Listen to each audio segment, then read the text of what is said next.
समीचीन विकल्पों का सम्यक समाधान।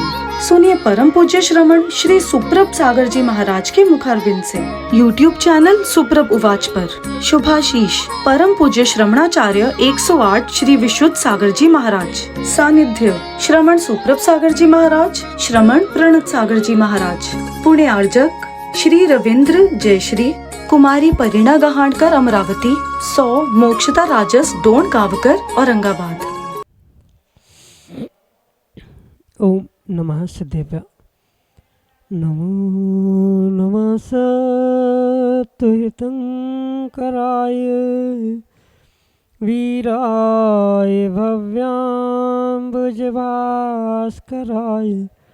अनंतलोकाय सुरार्चिताय देवादिदेवाय नमो जिनाय देवादिदेवाय नमो जिनाय। पंच परमिष्टि भगवान की, परम पूज्य आचार्य भगवंत गुरुवर विशुद्ध सागर जी मुनि महाराज की, परम पूज्य मुनि श्री सुप्रभ सागर जी महाराज जी की। अनंत विकल्प, अनंत संसार और उस अनंत संसार में भटकते प्राणी अनंत दुखों को अनादिकाल से प्राप्त करते हैं, क्योंकि जहाँ विकल्प है वहाँ दुख है, और जहाँ दुख है उसका नाम संसार है। और उस संसार से मुक्ति को प्राप्त करने का परम पूज्य आचार्य भगवंत गुरुवर विशुद्ध सागर जी महाराज के मंगल सुभाषित से हमें वह अनूठी विधा प्रदान प्राप्त हुई है, जिसके माध्यम से हम अपने मन के विकल्प को समीचीनता के साथ परम पूज्य मुनिश्री तक प्रेषित करने का पुरुषार्थ करते हैं, और परम पूज्य मुनिश्री आगम के परिप्रेक्ष्य में उसका हमें सम्यक समाधान प्रदान करते हैं, और वही सम्यक समाधान हमारे आत्म कल्याण का पथ प्रशस्त कराने वाला होता है।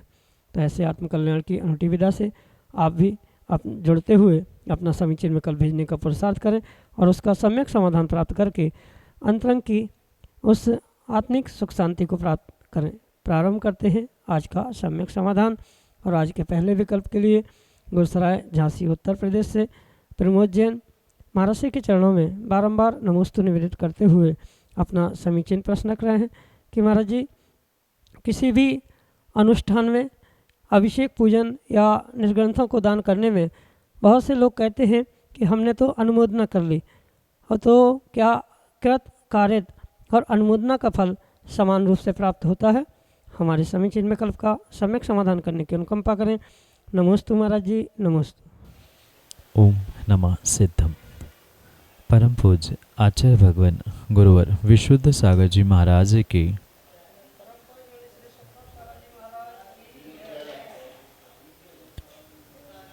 आगम में जो 3 व्यवस्थाएं पुण्य या पाप आश्रव के लिए कही जाती, उसमें कृत कारित अनुमोदना, ये तीनों प्रत्यय बहुत विवेकपूर्वक समझने योग्य है।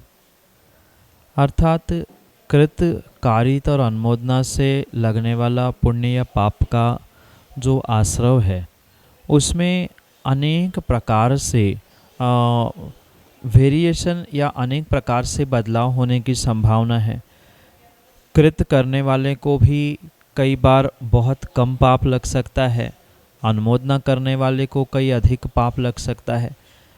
चाहे पुण्य हो चाहे पाप हो, ये पुण्य पाप की आश्रव की व्यवस्था मात्र कृतकारित अनुमोदना से ही नहीं, अपितु उसके साथ होने वाले जो मन वचन काय के परिणाम परिणति है, उसके निमित्त से भी उसको समझने की आवश्यकता है। मतलब जैसे कृत का अर्थ है करना, कारित का अर्थ है करवाना, और अनुमोदना यानी जो कर रहा है उसके लिए सहमति देना। ये जिस प्रकार से तीनों आश्रव के भेद कहे जाते हैं, ऐसे ही इनके फलों में अंतर तब होता है जब उसके साथ अन्य भी प्रत्यय जुड़ते हैं। मतलब कृतकारित अनुमोदना से मन वचन काय को परस्पर गुणा करते हुए जो 9 कोटि से पुण्य या पाप कहा जाता है, उसके अनुसार ही इसके फल का सच्चा निर्धारण किया जाता है। पर सामान्य रूप से अगर समझा जाए तो कृत यानी किया गया पाप मन वचन काय तीनों से समान है, मतलब मन से भी किया है, वचनों से भी किया है और शरीर से भी किया है, तो उसका फल स्वाभाविक रूप से अधिक लगेगा। पर सर्वथा ऐसा ही होता है, ये भी ज़रूरी इसलिए नहीं है, क्योंकि कई बार ऐसा भी होता है कि व्यक्ति कुछ भिन्न अभिप्राय से कार्य करता है, वहाँ कुछ पाप करने का उद्देश्य उसका मन से नहीं होता है, पर फिर भी शरीर से वो कृत करता है, अनुमोदना किसी और कार्य की हुआ करती है। इस कारण से उसमें तारतम्यता से फल में अंतर अवश्य ही प्राप्त होता है। पर मात्र अगर कृत कारित अनुमोदना के फल को अगर समझे तो स्वयं करने वाले को सर्वाधिक, उससे कुछ अधिक कारित यानी करवाने वाले को, और उससे भी कम अनुमोदना करने वाले को लगता है।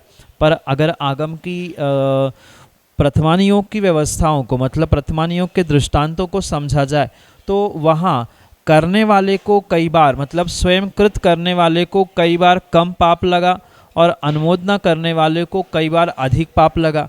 कई बार दोनों को भी समान रूप से लगा। जैसे आगम में दृष्टांत आता है मैना सुंदरी और श्रीपाल का। तो श्रीपाल के विषय में जो पूर्व कथानक आता है कि उसने किसी मुनिरवच की अवहेलना की थी और एक ने अवहेलना की थी, 700 शेष मित्रों ने मात्र अनुमोदना की थी। पर यह आपको बहुत अच्छे से पता है कि अकेले को कुष्ठ नहीं हुआ था, अनुमोदना करने वाले को भी, मतलब 701 श्रावकों को वहाँ पर कुष्ठ हुआ था। तारतम्यता अंतरंग में हो सकती है, तीव्रता, काल, पोटेंशियलिटी बंध की या उसका ड्यूरेशन, स्थिति आदि में। पर अगर सामान्य रूप से देखा जाए तो जैसे जीव के व्यक्तिगत भाव, अभिप्राय आदि होते हैं, वैसे ही उसको कृतकारित अनुमोदना के साथ जोड़ते हुए उसके कर्म के फल का निर्धारण किया जा सकता है। सामान्य रूप से करने वाला अगर तीनों योगों से कर रहा है, मतलब मन वचन काय से कर रहा है, मन वचन काय से करवा रहा है और मन वचन काय से अनुमोदना की है, तो उसका कृत का सर्वाधिक फल, कारित का उससे थोड़ा कम और अनुमोदना का और कम। पर ये पुनः पुनः ध्यान रखें, मात्र इतना ही हम सिद्धांत रूप स्वीकार नहीं कर सकते। इसके लिए अन्य भी प्रत्यय, जैसे मन वचन काय, 4 कषाय और भी सभी का वहाँ निर्धारण करते हुए ही उसके फल का निर्धारण होता है। करणानियोग के जो सिद्धांत है उसे स्पेशली इसके परिप्रेक्ष्य में समझने की आवश्यकता है। पर सामान्य रूप से जैसे लौकिक रूप से देखने भी आता है, करने वाले को सर्वाधिक पापी या सर्वाधिक हीन दृष्टि से देखा जाता है, करवाने वाला भिन्न होता है, अनुमोदना करने वाला भिन्न होता है। पर आगम के परिप्रेक्ष्य में अगर जैन सिद्धांत, मतलब करणानियों के सिद्धांतों से समझा जाएगा तो वहाँ पर समान रूप से ही फल प्राप्त होते हुए देखने में आया है। जैसे आदिनाथ भगवान के भी विषय में दृष्टांत आता है, उनका उद्देश्य किसी प्रकार से किसी तिर्यंश को दुख देना नहीं था, पर कारित और अनुमोदना के कारण से उनको भी उसका फल प्राप्त हुआ। तो ये सभी विषय आगम के परिप्रेक्ष्य में अनेक दृष्टांतों से समझने योग्य है। उसका कोई ऐसा स्टैंडर्ड फॉर्मेट नहीं है कि कृत करने वाले को 100%, कारित करने वाले को 75%, अनुमोदना करने वाले को 50%, ऐसा कोई परसेंटेज में विभाजन नहीं है। कर्माश्रव कर्मबंध की व्यवस्था व्यक्ति के व्यक्तिगत मन वचन काय, कृतकारित अनुमोदना, कषायों का परिणमन, सौरम समारंभ आरंभ आदि अनेक प्रत्ययों से मिलकर ही हुआ करता है और तभी उसके फल का भी निर्धारण उसी परिप्रेक्ष्य में किया जा सकता है। सामान्य रूप से यही कृतकारित अनुमोदना का फल दृष्टांत के माध्यम से आपके लिए सम्यक समाधान से। शशांक जैन, भोपाल, मध्य प्रदेश से महाराज के चरणों में बारंबार नमोस्तु निवेदित करते हुए अपना समीचीन प्रश्न कर रहे हैं कि महाराज जी, घर में या कहीं अन्य स्थान पर अप्रतिष्ठ प्रतिमा रखना कहाँ तक सही है? जैसे घर में जो खिलौने की या प्लास्टिक आदि की प्रतिमा होती है या अन्य स्थानों पर भी जो पाषाण आदि की प्रतिमाएं रखी हैं, तो वो अप्रतिष्ठित प्रतिमा रखना उचित है क्या? हमारे समीचीन विकल्प का सम्यक समाधान करने की अनुकंपा करें। नमोस्तु महाराज जी, नमोस्तु। मकान में, घर में, दुकान में या अपने किसी अनुष्ठान स्थान में अप्रतिष्ठित भगवान की प्रतिमा रखने का आगम में पूर्ण रूप से निषेध है। मतलब जब तक वह प्रतिष्ठित करने योग्य नहीं है तब तक उसे अपने किसी निवास अनुष्ठान प्रतिष्ठान आदि स्थानों पे रखना उचित नहीं है, क्योंकि वर्तमान में देखने में आ रहा है बहुत सारे खेल खिलौने जैसे आकृतियाँ प्लास्टिक की, कांच की, पत्थर आदि आदि अनेक प्रकार की बनती है और शोपीस के रूप में शोकेस में, गाड़ियों में अन्यत्र अन्यत्र लगाई जाती है।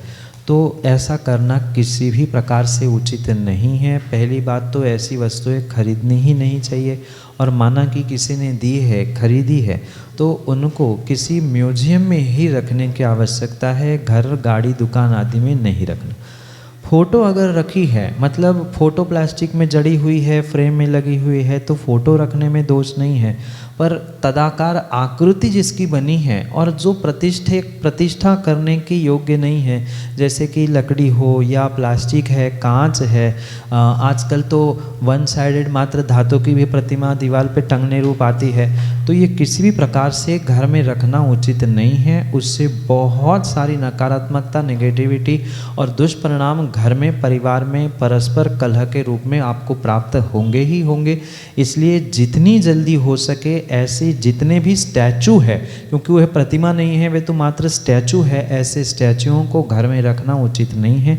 किसी म्यूजियम, किसी ऐसे स्थान पर जाकर उसे विसर्जित कर दे, जिससे आप अपने घर परिवार को सुरक्षित करने का प्रयास करें। अन्यथा अगर उनको पुनः रख लिया गया है, यहाँ से उठा के वहाँ, या कई लोग ऐसा करते कि शोकेस के तो निकाल लिया, पर जो डंप करने वाली कोई कमरा है तो वहाँ इकट्ठा कर लिया, तो वो भी उचित नहीं है।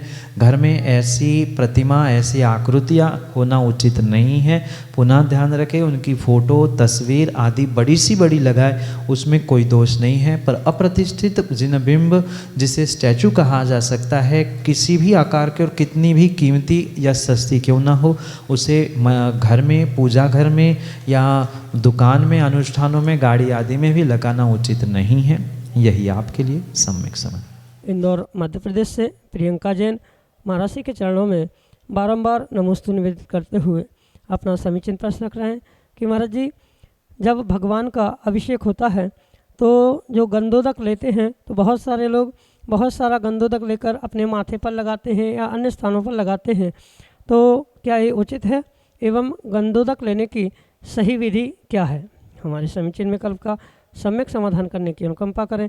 नमोस्तु महाराज जी, नमोस्तु। मंदिर में जो गंधोदक प्राप्त होता है वह वास्तव में बहुत पवित्र और बहुत उत्कृष्ट द्रव्य है, जो प्राप्त करने के लिए वैसी विनयपूर्वक मुद्रा और विनयपूर्वक भावों का अभिव्यक्त होना आवश्यक है। कई सारे मंदिरों में हमने देखा कि गंधोदक लेते समय कई बार ज़मीन पर गंधोदक गिर जाता है। कोई विनय नाम का वहाँ अभिप्राय, उद्देश्य या क्रिया भी समझ में नहीं आती। लेने में के लिए ऐसे उस बर्तन में सब झूम पड़ते हैं कि किसी को धक्का लग रहा है, किसी को नाखून लग रहा है। तो ये अविवेक पूर्वक गंधोदक प्राप्त करना ये आगम की व्यवस्था नहीं है। विधि पूर्वक अगर गंधोदक के पात्र में चम्मच रखा है, कायदे से चम्मच रखना ही चाहिए, क्योंकि किसका कौन सा कैसा हाथ है उसको हाथ डालने से, क्योंकि गंधोदक तो पवित्र है, अशुद्ध नहीं होगा, पर फिर भी उसकी वर्गणाएं उसमें पहुंच जाएगी। इसलिए कायदे से पहले हाथ धोकर सीधे हाथ से चम्मच से गंधोदक अपने हाथ पर लेना चाहिए, उल्टे हाथ पर, और जितनी आवश्यकता है उतना ही लेकर, जो ये 2 उंगलियां हैं, इन 2 उंगलियों को विशेष रूप से गंधोदक लेने के लिए स्वीकार किया जाता है। और हाथ में लिए हुए गंधोदक को पुनः माथे पर, आँखों पर, मस्तिष्क पर, उच्च स्थानों पर लगाने की व्यवस्था है। पुनः ध्यान रखें, ये मुद्रा भी वहाँ आवश्यक है। वचनों से अपवित्रो पवित्रो या जो गंधोदक का मंत्र है उसे बोलते हुए, निर्मलम निर्मलीकरणम करते हुए उसे ग्रहण करना, शरीर का विनय, भावों का विनय और वचनों का भी विनय वहाँ पर अभिप्रेत हो, तो ही वह गंधोदक वास्तव में अनिर्मल को निर्मल करने के लिए, अपवित्र को पवित्र करने के लिए कार्यकारी उपाय हो सकता है। इसलिए जितना विनय और जितनी श्रद्धापूर्वक उसका ग्रहण किया जाएगा, उतना ही विशेष फल उसको प्राप्त होने की संभावना है। पुनः ध्यान रखें, पहले दोनों हाथ पूर्ण रूप से जल से प्रक्षालित करें। आवश्यकता नहीं है कि वहाँ के ही जल से करें। अगर हाथ धो के ही आए हैं तो सीधे हाथ से चम्मच से पहले गंधोदक ले, या वहाँ बर्तन नहीं है, चम्मच नहीं है तो कलसिया में भी रखा है तो कलसिया से भी लेते हुए पहले उल्टे हाथ में इस कदर ले और उतना ही ले कि वो ज़मीन पे ना गिरे, और पुनः गंधोदक लेकर इन 2 उंगलियों से उच्च स्थानों पर लगाते हुए अपने आप को पवित्र करने का, निर्मल करने का प्रयास करना होगा। एक बूंद भी अगर गंधोदक जमीन पर गिरा है तो उसके लिए बहुत बड़ा प्रायश्चित आगम में कहा है।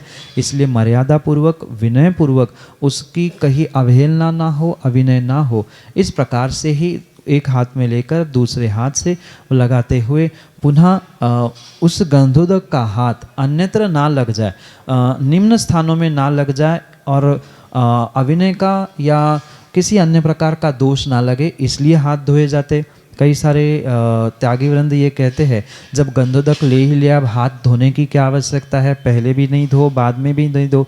यहाँ वहाँ लगा हुआ हाथ गंधोदक में डाल रहे हैं, कहीं ना कहीं वह नकारात्मकता उसमें जाने की संभावना है। और बाद में भी अगर साफ नहीं किया, धोया नहीं है तो अन्यत्र कहीं ना कहीं हाथ लग के उस गंधोदक की भी अविनय हो सकती है। इसलिए पहले भी हाथ प्रक्षालन करते हुए, बाद में भी हाथ प्रक्षालन करते हुए विनय और मर्यादा के साथ इन 2 उंगलियों से ही पवित्र स्थानों को गंधोदक लगाते हुए अपने आप को पवित्र और निर्मल करने का प्रयास करें। यही आपके लिए सम्यक समाधान। श्रीमती साधना जैन, ललितपुर, उत्तर प्रदेश से महाराज जी के चरणों में बारंबार नमोस्तु निवेदित करते हुए अपना समीचीन प्रश्न रख रहे हैं कि महाराज जी, ऐसा देखा जाता है अधिकांश कि जो लोग अभिषेक पूजन करते हैं उनके मन में अधिक कसाय देखी जाती है, तो ऐसा क्यों होता है? हमारे समीचीन विकल्प का सम्यक समाधान करने की अनुकंपा करें।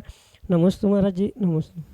पूजा पाठ, मंदिर विधि आदि आदि मात्र करने से किसी व्यक्ति का गुस्सा, क्रोध कम हो जाए ये आवश्यक नहीं। और कई बार तो ऐसा देखने में आता है कि जो जितना अधिक धर्म की क्रियाओं को करता है, कहीं न कहीं वो और ही विशेष गुस्सा या क्रोध आदि को प्राप्त होते हुए देखने में आता। इसके पीछे पूजा पाठ आदि कारण नहीं है, अपितु व्यक्ति पूजा पाठ करने के मुख्य उद्देश्य को नहीं समझ पा रहा है। और जब तक पूजा पाठ करने का मुख्य उद्देश्य नहीं समझ पा रहा है तब तक उसका पूजा पाठ करना किसी भी प्रकार से सार्थक नहीं हो सकता। और कई स्थानों में तो ये भी देखने के लिए आता है कि व्यक्ति पूजा पाठ करते करते ही, मतलब मंदिर में ही कई बार गुस्सा, लड़ाई झगड़े, क्रोध आदि करते हुए मिलता है। तो ये किसी प्रकार से उचित नहीं है और सही मायने में उन्होंने पूजा करना, धर्म की क्रियाओं को करना ये आज तक सीखा ही नहीं है। मात्र देखा से कि करते हुए क्रियाओं को करना, दोहराना, इसका मतलब धर्म करना नहीं है। धर्म के, पूजा पाठ के, अभिषेक, स्वाध्याय आदि के मायने कायदे से यही कहते हैं कि जब तक भीतर में कषायों का उपशमन नहीं है, जब तक क्रोध, मान, माया और लोभ इन सब का विसर्जन नहीं है, तब तक पूजा पाठ करना किसी प्रकार से उचित नहीं है। मात्र ऐसे गुस्से में पूजन पाठ करना या पूजन पाठ करने के बाद भी गुस्सा नहीं कम करना, ये कभी भी उन व्यक्तियों को फलीभूत होने वाला धार्मिक कार्य है ही नहीं है। और रही बात अगर गुस्से से बचने की, तो गुस्से से बचने के लिए उपाय पूजा पाठ करने से या भगवान से मांगने से मेरा गुस्सा कम हो जाए, इनका गुस्सा कम हो जाए, ऐसा कहने से किसी का क्रोध, किसी का गुस्सा, किसी की कषाय कम नहीं होती है। व्यक्तिगत रूप से उसे स्वयं से ये लगना चाहिए कि मैं गुस्सा कर रहा हूँ, मैं कुछ गलत कर रहा हूँ। जब तक उसे व्यक्तिगत रूप से ये समझ में नहीं आएगा कि मैं ये गलत कर रहा हूँ, इसका परिणाम, दुष्परिणाम मुझे स्वयं को भोगना पड़ेगा, ये जिस दिन और जब उसे व्यक्ति को समझ में आएगा तभी कहीं ना कहीं वह गुस्से पर कंट्रोल कर सकता है। क्योंकि दूसरे व्यक्ति के कहने से कोई व्यक्ति अपने कषायों में कंट्रोल कर ही नहीं सकता। जितना आप कहो कि गुस्सा कम करो, वो उतना अधिक गुस्सा करते हुए अवश्य ही मिलेंगे। इसलिए उनको स्वयं को जब तक समझ नहीं आएगी कि गुस्से से दुष्परिणाम हमारे ही जीवन में हमारे लिए हो रहे हैं, तब तक किसी प्रकार से इस विषय में कोई कार्य नहीं हो सकता, और जब समझ में आएगा तो अपने आप उस विषय पर पुरुषार्थ करते हुए आगे बढ़ने का वह व्यक्ति प्रयास करेगा। यही आपके लिए सम्यक समाधान। टीकमगढ़ मध्य प्रदेश से श्रीमती अमृता जैन महाराज जी के चरणों में नमोस्तु निवेदित करते हुए कह रहे हैं कि महाराज जी, जैसे हम सामायिक आदि करते हैं तो सामायिक के काल में जब माला फेरते हैं तो उस समय हम तीर्थों की वंदना करते हैं, तो ऐसा करना सही है क्या? हमारे समीचीन विकल्प का सम्यक समाधान प्रदान करते हुए हमारा मार्गदर्शन करने की कृपा करें। नमोस्तु महाराज जी, नमोस्तु। कोई मंत्र पाठ करते समय, जाप या माला आदि फेरते समय किसी तीर्थ विशेष की वंदना करना, इसमें किसी प्रकार से कोई दोष नहीं है। पक्की बात यही है, जैसे कि मैंने अभी कहा कि माला फेरते समय अशुभ विचारों से अपने आप को, अपने मन को शुभ में लगाना, ये बहुत बड़ी बात। तो उसके लिए हम किसी का भी आलम्बन ले सकते हैं। तीर्थ वंदना ही नहीं, हमने गुरुजनों के साथ बिताए हुए अच्छे दिनों की, आहार दान करने की, पूजन पाठ विधान आदि करने की, या अन्य भी जो शुभ क्रियाएं की है उन दिनों की याद कर सकते हैं। तीर्थ यात्रा कर रहे तो अच्छी ही बात है, उसमें किसी प्रकार से कोई दोष नहीं है। माना कि वो नहीं हो रहा है तो अर्थ समझे, एन के प्रकार से उन मंत्रों के उच्चारण के साथ जो मन अन्यत्र भटकने की संभावना है, अशुभ में जाने की संभावना है, वह पुनः खींचकर शुभ में लाने की आवश्यकता है। क्योंकि अक्सर सभी श्रावकों को और श्राविकाओं के साथ यही देखने में आता है, जितनी माला फिरती है उतना ही मन भी इधर उधर फिरता है, भटकता है। तो उसे शुभ में लगाने के लिए कोई भी साधन का किसी भी प्रकार से आप प्रयोग कर सकते हैं। चाहे आप तीर्थ यात्रा रूप हो, अच्छे दिनों को याद करना हो, या मंत्रों के अर्थों को समझते हुए, उसके अभिप्राय को समझते हुए मन को शांत और निराकुल करने का प्रयास जितना करेंगे, और निराकुल का अर्थ शून्यता नहीं है, अपितु अशुभ से शुभ की ओर बढ़ाना ही है, तो किसी प्रकार से भी करें वह उत्कृष्ट बात है। यही आपके लिए सम्यक समाधान। समीचीन विकल्पों का सम्यक समाधान सुनिए परम पूज्य श्रमण श्री सुप्रभ सागर जी महाराज के मुखारबिंद से। YouTube चैनल सुप्रभ उवाच पर शुभाशीष परम पूज्य श्रमणाचार्य 108 श्री विशुद्ध सागर जी महाराज। सानिध्य श्रमण सुप्रभ सागर जी महाराज, श्रमण प्रणत सागर जी महाराज। पुणे आर्जक श्री रविंद्र जयश्री, कुमारी परिणा गहाणकर अमरावती, 100 मोक्षता राजस डोन गावकर औरंगाबाद।